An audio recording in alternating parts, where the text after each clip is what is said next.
Tfila, tzedaka, et Dieu va nous envoyer la Géoula afin que tous les soldats soient en sécurité, tous les otages soient délivrés, et que cette pression internationale qui ne sont pas dans les intérêts d'Eretz Israël, qui ne sont pas dans les intérêts pour l'âme Israël, qui s'arrête et que nous ayons déjà la Géoula finale. Et là, on aura la paix absolue. Face à Hachem, que ce soit aujourd'hui. Et quel meilleur jour qu'aujourd'hui, le 14e jour du mois d'Av. Alors vous me posez la question, c'est quoi le 14e jour du mois d'Av? D'abord, je tiens à vous dire que cet après-midi à Mincha, on ne fait pas Tachanoun. Pourquoi? Puisque c'est la veille du 15e jour du mois d'Av. So what? C'est quoi le 15e jour du mois d'Av? Eh bien, la Gemara ta'ani de nous dire. Amar Rabbi Shimon ben Gamliel.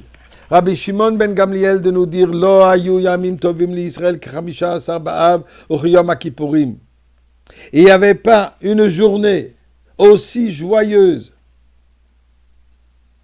que le jour du 15e jour du mois d'Av et le jour de Kippour.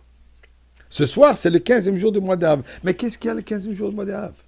J'espère qu'il ne faut pas jeûner. Non, ne vous effrayez pas. Non, on n'a pas besoin de jeûner. Malgré que c'est comparé à Yom Kippour. Maintenant, Yom Kippour, on peut comprendre que c'est une journée joyeuse, même que c'est une journée très sereine, mais c'est une journée où Dieu nous pardonne, donc c'est une journée joyeuse. Mais qu'est-ce qui est arrivé au 15e jour de Madav? Alors la Gemara va citer cet événement historique, différents moments de l'histoire de Am Israël, du peuple juif, et tous ces événements représentent un aspect d'Avat Israël, un aspect d'Ardout d'Am Israël, une unification parmi le peuple juif, un amour à l'intérieur du peuple juif. Ça sont des moments très heureux. Et la Gemara de nous dire qu'est-ce qu'on faisait à cette journée. Eh bien, chez Bahen, que dans ces journées, Benot Yerushalayim Yotzot Bechlei Lavan, les jeunes filles de Jérusalem sortaient tous habillés dans des robes blanches et ils étaient tous she'ulin. Ils étaient tous empruntés un de l'autre. Pourquoi? Pourquoi emprunter? Pourquoi ne pas porter sa propre robe? Eh bien, dit la Gemara aussi pour un aspect d'Avat Israël. Pourquoi? Puisqu'ici, Chas v'Shalom, il y a une jeune fille qui ne peut pas se permettre d'avoir une robe blanche, qui n'a pas ses vêtements. Donc, elle doit emprunter de quelqu'un d'autre. Alors, chacun emprunte, comme ça, il y a une égalité. Et personne ne se sent visé. Et qu'est-ce qu'elle faisait, nous dit la Gemara? Alors, les jeunes filles dansaient dans les champs de Jérusalem, et elle disait la chose suivante. Au Mahayu Omrot, qu'est-ce qu'elle disait pendant qu'elle dansait? Bachour, jeune homme, Sana enecha, lève tes yeux, Ure'e ma ataborer lach, et regarde ce que tu vas choisir. Al titen enecha benoy, ne regarde pas sur la beauté. Ten enecha b'mishpacha.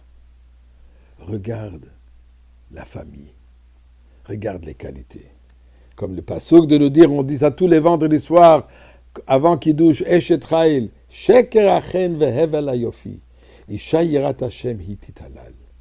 La beauté physique, c'est de la vanité. C'est quoi la beauté? C'est une femme virtueuse. La femme qui craint Dieu. C'est la femme qui mérite. Et c'est ça ce que tu dois rechercher et voir si tu le mérites.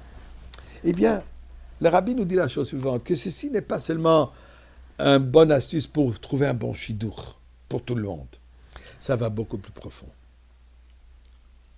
Ceci représente ce Umarom Enechem. Lève tes yeux vers le haut. Fais allusion au verset que Yeshayahu Hanavi nous dit dans le chapitre 40.